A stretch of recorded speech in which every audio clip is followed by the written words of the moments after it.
আগৰ কথা বেলেগ আছিল, এতিয়া কথা বেলেগ হ'ল। ঘৰলৈ এজনী নতুন মানুহ আহিল, গতিকে কথাবোৰ চালি জাৰি চোৱাৰ প্ৰয়োজন হৈছে।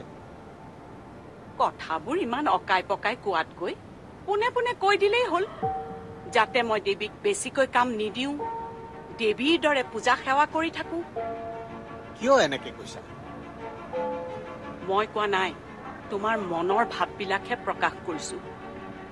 মইতো তুমি দেৱীক পূজা কৰি ৰাখিব লাগিব বুলি ভবা নাই। যদি ভবাই নাই, তেনেহলে ঘৰখনত কোনে কি কাম কৰিব সেইবোৰ চিন্তা কৰিব লগা হ'ল কিয়?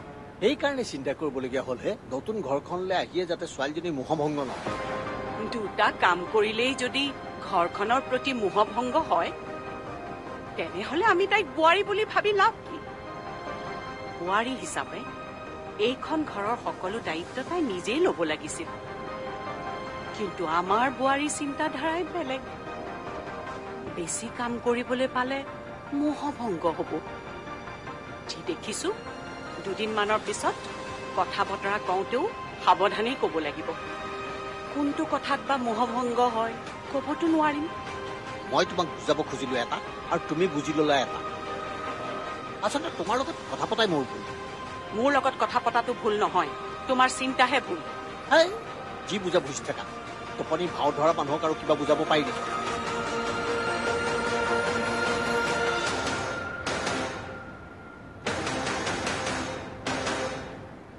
কোনটো কথাৰ সোঁত কোনফালে বয় মই নজনা নহয় সাগৰ।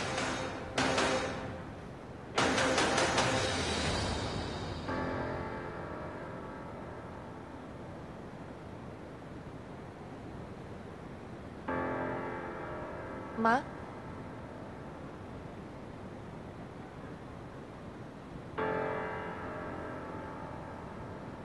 কিবা কবা নিশা? আপুনি চাগে মোক বেয়াই পাই আছে ন? আপুনি যদি ভাবিছে মই আপোনাৰ কথা অনিক বেয়াকৈ কিবা লগাইছো, সেয়া কিন্তু একেবাৰে নহয়। মই জাষ্ট কথাটোহে কৈছিলো। কিয় জানো সি... মই কাকো বেয়া পোৱা নাই নিশা, তুমি সেইবোৰ ভাবি থাকিব নালাগে। ভুলটো মোৰেই। আপোনাৰ ভুল? আপুনি আকৌ কি ভুল কৰিলে? যিটো কাম মই নিজেই কৰিব পাৰো, সেইটো কাম নিজেই নকৰি তোমাক কোৱাৰ কি প্ৰয়োজন আছিল? এনেকৈ ক'লে যে, তাৰ মানে আপুনি মোক বেয়া পাই আছে? কৈছো নহয়, মই কাকো বেয়া পোৱা নাই বুলি। কোনটো কথা কি ভাৱত কয় মানুহৰ কথাৰ সুৰতে ধৰিব পাৰি। কথাটো বেছি জটিল নহওক বুলিয়ে মই আপোনাক বুজাবলৈ চাইছিলো।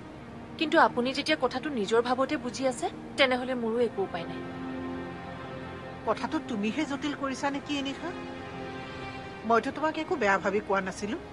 নহয় মা, আপুনি মোক বেয়া পায়ে কৈছে। ভাবিছে চাগে অনিক মই আপোনাৰ কথা লগাই ঘৰখনত অশান্তিৰ সৃষ্টি কৰিছো।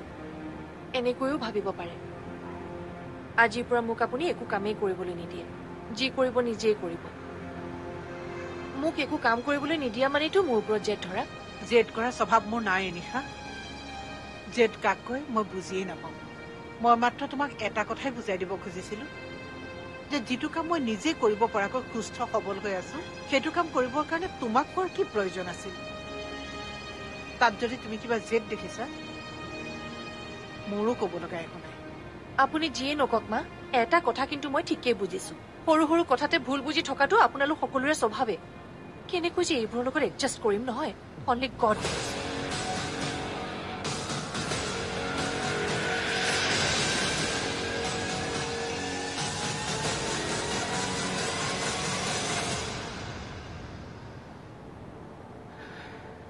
মই বুজি পাই গৈছো নিশা, মোৰ কি অৱস্থা হবলৈ গৈ আছে।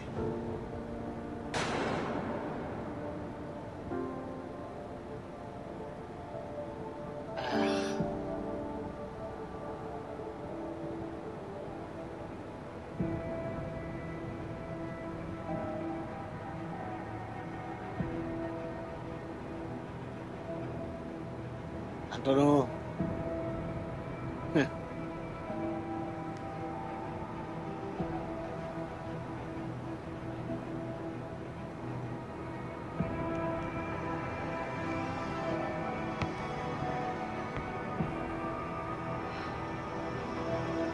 নম্ৰতা, আজিৰ দিনটো কিন্তু মনত থাকিব দেই।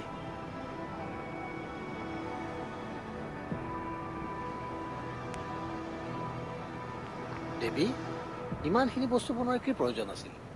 তাইহে বনাইছে, তোমাৰনো কি অসুবিধা হ'ল? যিয়ে নবনাওক কিয়, ইমানবোৰ মানুহৰ পচন্দৰ বস্তু বনোৱা এজনী মানুহৰ কিমান কষ্ট হয় সেইটো জানো চিন্তা কৰি চাইছা? কোৱা।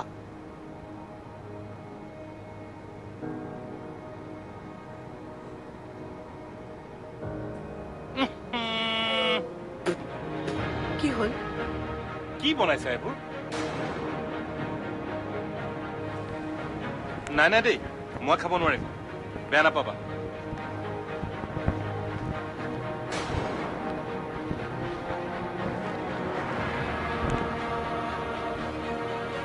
মই তোমাক কৈছিলো নহয়, বনাব নাজানা যদি নাজানো বুলি ক'লেই হ'ল। চেষ্টা কৰি চাম বুলি কৈ এতিয়া এইবোৰ নষ্ট কৰিলা নহয়। আপেল এটা দি দিলেই এপল চিকেন হৈ নাযায়। ময়ো খাব নোৱাৰো এইবিলাক।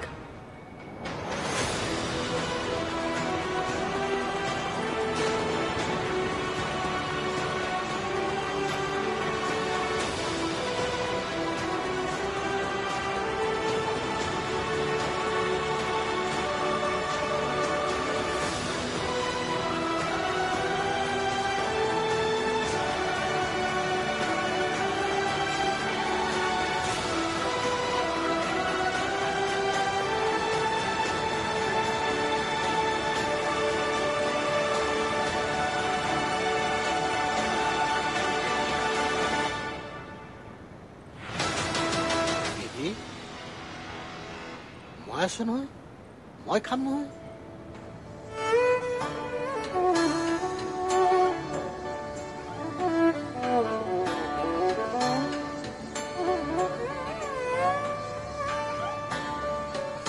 বাহ, কি সুন্দৰ হৈছে।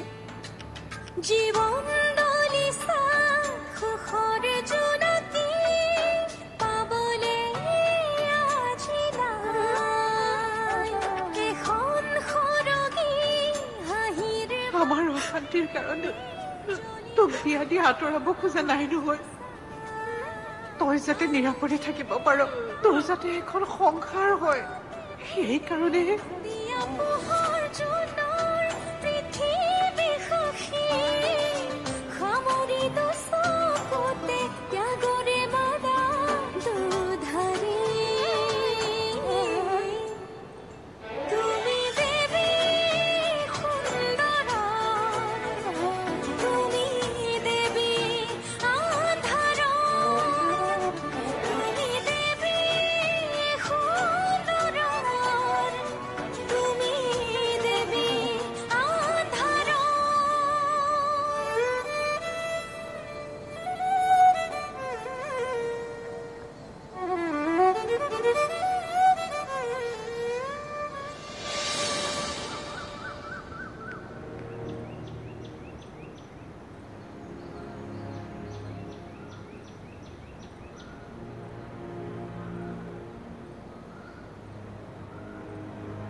তুমি নললা দেখোন। আৰে মোৰ ডিউটি নাই জানো, তোমাক টাইম দিবৰ বাবে যেনে তেনে মিলাই পেলাই আহিছো। তুমি মোক বহুত দিছা বন্ধু, মইহে তোমাক একো দিব পৰা নাই, অকল লৈছো। আৰে কিয় তেনেকে কৈছা? মই জীৱনত আন একো নাপালো, এটা বস্তু অন্তত পাইছো, তোমাৰ নিস্বাৰ্থ বন্ধুত্ব।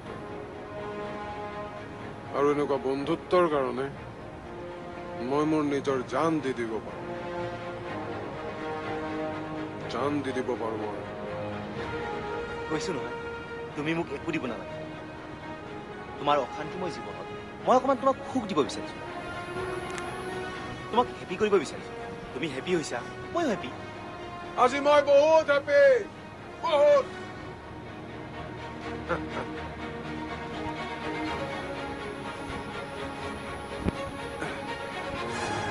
অলপ দেৰি আগলৈকে মই এটা বন্দিত্বৰ জীৱন কটাই আছিলো,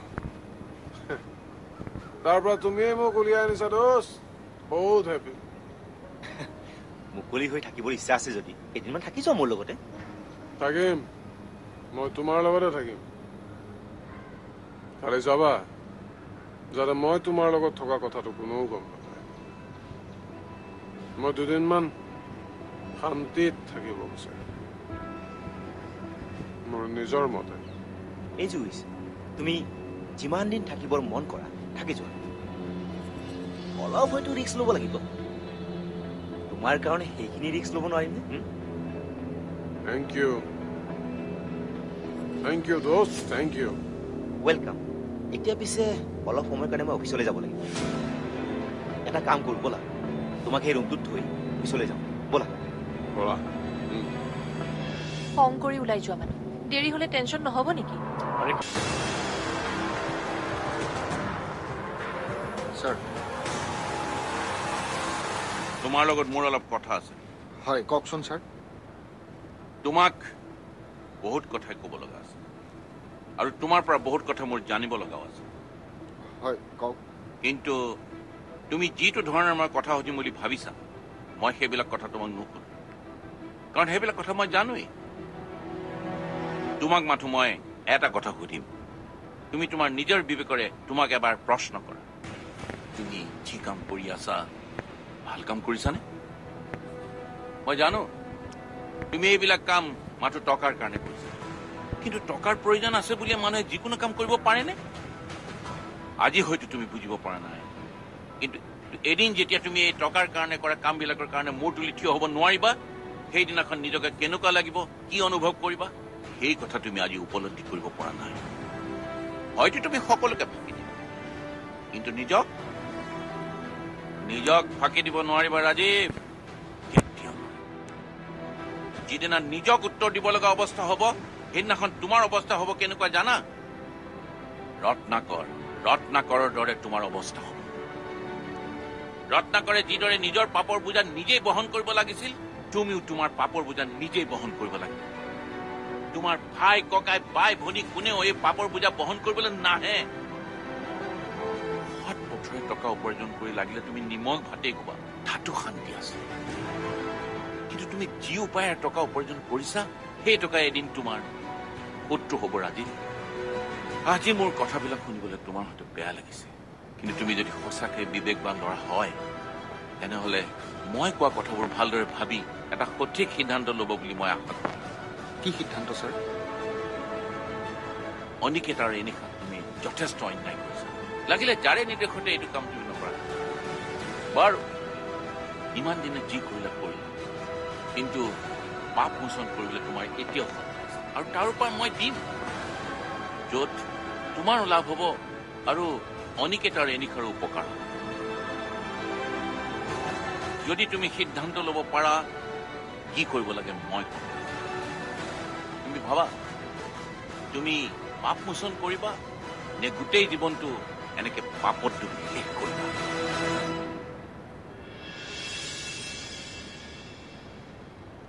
আহিলা অনি অঁ দেৰি হোৱাৰ কাৰণে মোৰ টেনচনেই হৈছিল টেনশ্যন হৈছিল কিন্তু কিয় খং কৰি ওলাই যোৱা মানুহ দেৰি হলে টেনচন নহব নেকি আৰে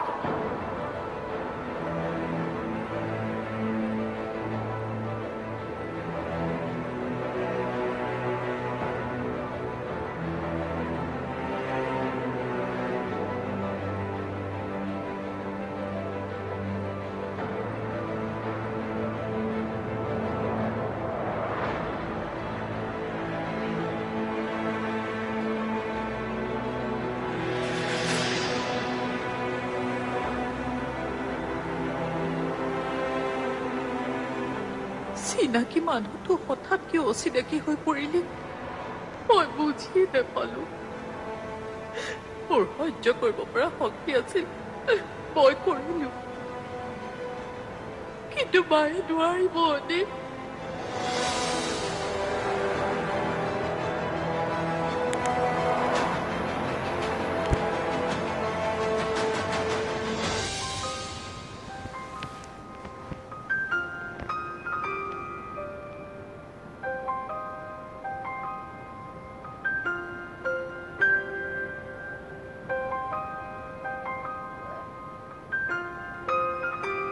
নিভি তুমি এইখন ঘৰলৈ আহি যথেষ্ট অশান্তি পাইছা। কিয় তেনেকৈ কৈছে দেউতা? তুমি যিয়েই নোকোৱা মই তোমাৰ মনৰ কথা ঠিকেই অনুমান কৰিব পাৰিছো। মই নিজেও ভাবি আছো কিয় কথাবোৰ এনেকুৱা হৈছে। আমাৰ ভাগ্যই নে আমি নিজেই এনেকুৱা পৰিস্থিতিৰ সৃষ্টি কৰিছো। যি কি নহওক তুমি অলপ ধৈৰ্য ধৰিব লাগিব। সকলো খেলি মেলি আমি ঠিক কৰি পেলাম। আজিলৈকে জীৱনত মই কেতিয়াও হাৰ মনা নাই। ব্যৱসায়ৰ ক্ষেত্ৰত কিমান ডাঙৰ ডাঙৰ সমস্যাবিলাক সমাধান কৰি পেলাম। ঘৰৰ এই সাধাৰণ খেলি মেলিবিলাক ঠিক কৰিব নোৱাৰিমনে? এই কাৰ ঘৰ? ঘৰৰ এই সাধাৰণ খেলি মেলিবিলাক ঠিক কৰিব নোৱাৰিমনে? আগতে মই অকলে আছিলোঁ। কিবা এটা কৰিব খুজিলেই সকলোৱে মোক হেঁচা মাৰি ধৰিছিল। এতিয়া তুমি আহিলা, এতিয়া সাহস পাইছোঁ। আমি দুইজনে মিলি আমাৰ ঘৰৰ সকলো খেলি মেলি ঠিক কৰিব লাগিব। কথাখিনি মই তোমাক ভাল লগাবৰ কাৰণে কোৱা নাই। যিটো কৈছোঁ ভাবি চিন্তিয়ে কৈছোঁ আৰু অন্তৰৰ পৰা কৈছোঁ। তুমি মাত্ৰ সাহস নেহেৰুৱাবা আৰু মোক সাহস দি যাবা। ঘৰখনৰ ভালৰ কাৰণে যি কৰিব লাগে মই কৰিম দেউতা। মোক লৈ আপুনি অকণো চিন্তা নকৰিব। জীৱনটো সমস্যাৰ লগত যুঁজ দি আহিছো আৰু এতিয়াও যুঁজি যাম। ঠিক আছে, তুমি যদি এনেকে ভাবিছা মোৰ আৰু ক'বলৈ একো নাই।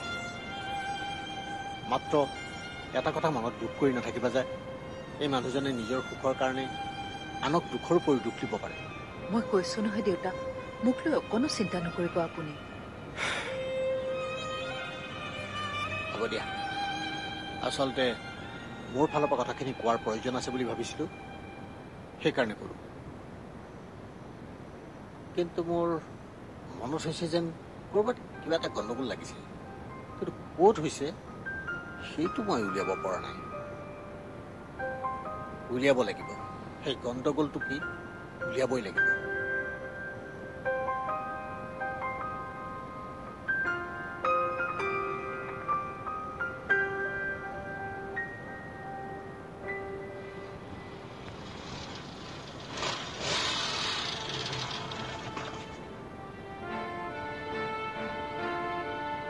ছাৰে ঠিকেই কৈছে। বিবেক বন্ধকত দি পোৱা টকাৰে ভাত খোৱাতকৈ নোখোৱাকৈ মৰি যোৱাই ভাল। মই মুকলি কৰিব লাগিব। বন্ধকত থোৱা এই বিবেক মুকলি কৰি আনিবই লাগিব।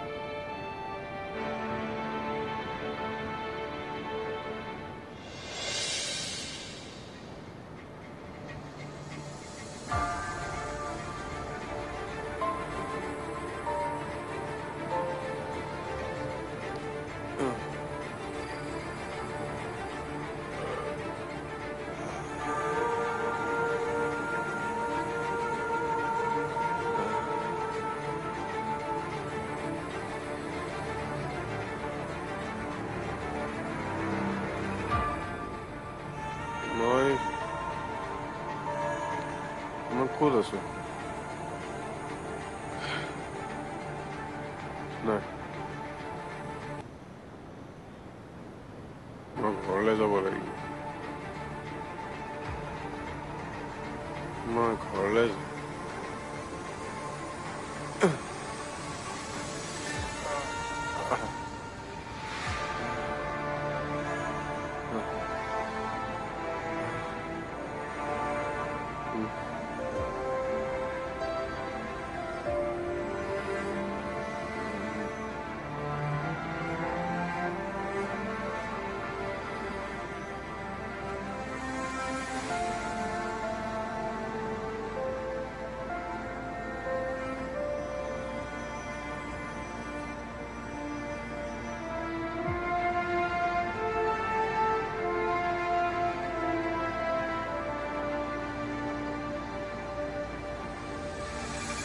এই কাৰ ঘৰ?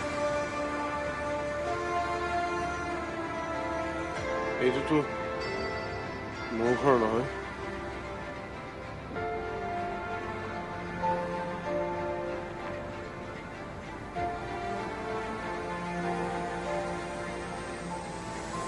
মই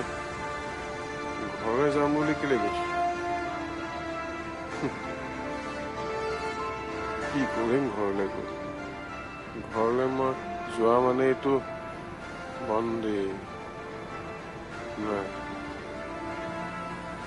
মোৰ বন্দী হোৱাৰ ইচ্ছা একেবাৰে নাই। মই ইয়াতে থাকি যাওঁ মই মুক্ত হৈ থাকিব বিচাৰোঁ।